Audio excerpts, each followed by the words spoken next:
नमस्कार। आज हम एक ऐसी कहानी को समझने की कोशिश करेंगे जो ये दिखाती है कि कैसे बदले की आग किसी इंसान को अंदर से पूरी तरह खोखला कर सकती है। ये कहानी नफरत की उन गहराइयों को दिखाती है जहां इंसानियत दम तोड़ देती है। कहानी की शुरुआत ही इन बहुत ही गहरी लाइनों से होती हैं।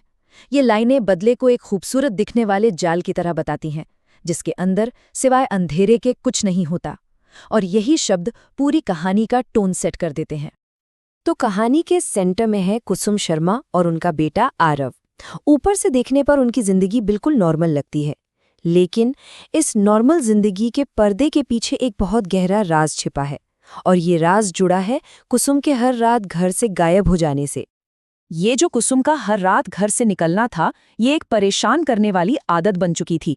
आरव सब कुछ नोटिस करता था, पर अपनी माँ की आंखों में उसे एक ऐसी अजीब सी चमक दिखती थी कि वो कभी सवाल पूछने की हिम्मत ही नहीं कर पाया। और फिर एक दिन कहानी में वो मोड़ आता है जो सब कुछ बदल कर रख देता है। आरव अपने कॉलेज की दोस्त नेहा को अपने घर लेकर आता है।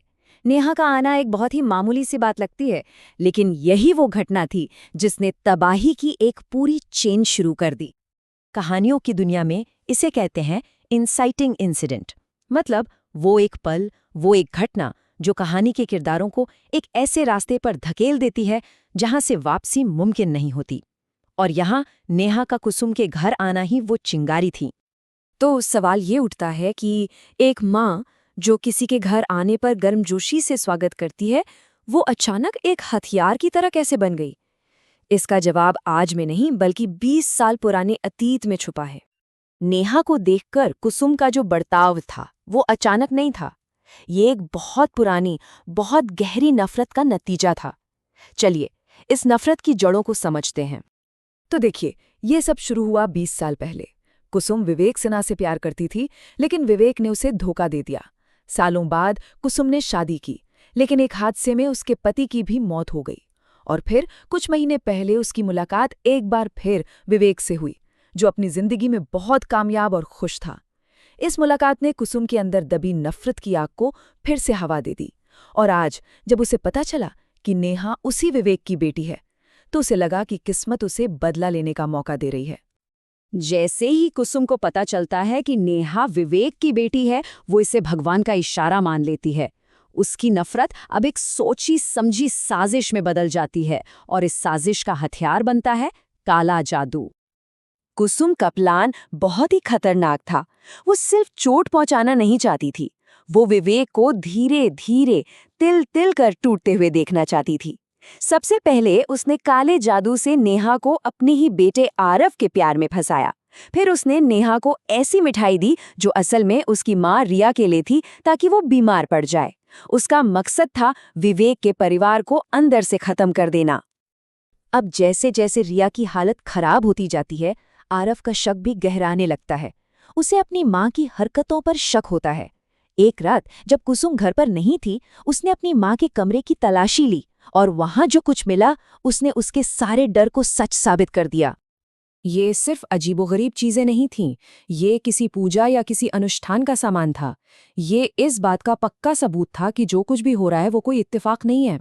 और जब आरव ने इन चीजों के बारे में अपनी माँ से पूछा, तो सच सामने आ गया। कुसुम का ये कबूलनामा सुनकर आरव के पैरों तले जमीन खिसक गई।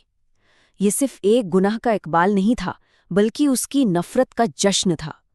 कुसुम ने अपने ही बेटे की भावनाओं को अपने बदले का हथियार बना लिया था।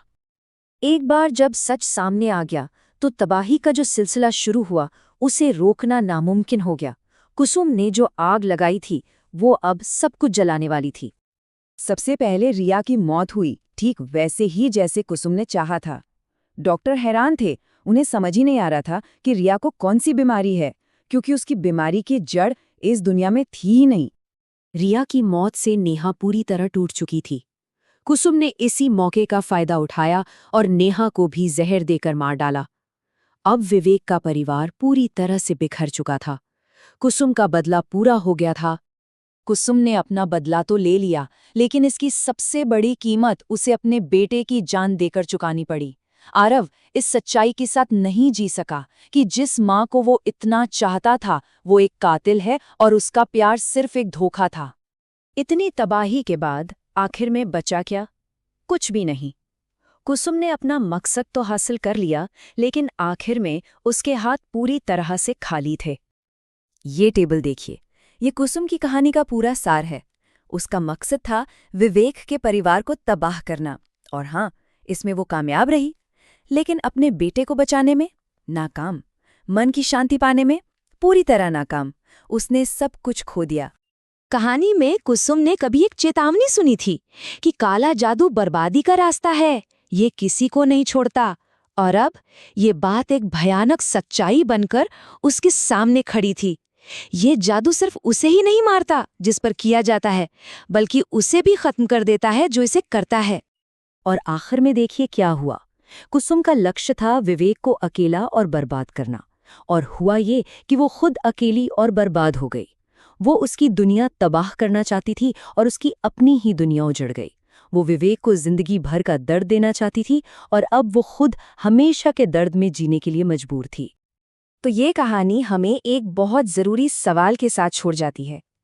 क्या ऐसी जीत को जीत कहा जा सकता है जिसकी कीमत अपना सब कुछ लुटाकर चुकानी पड़े? ये सोचने वाली बात है कि बदला लेने वाला आखिर में खुद ही सबसे ज्यादा तबाह हो जाता है।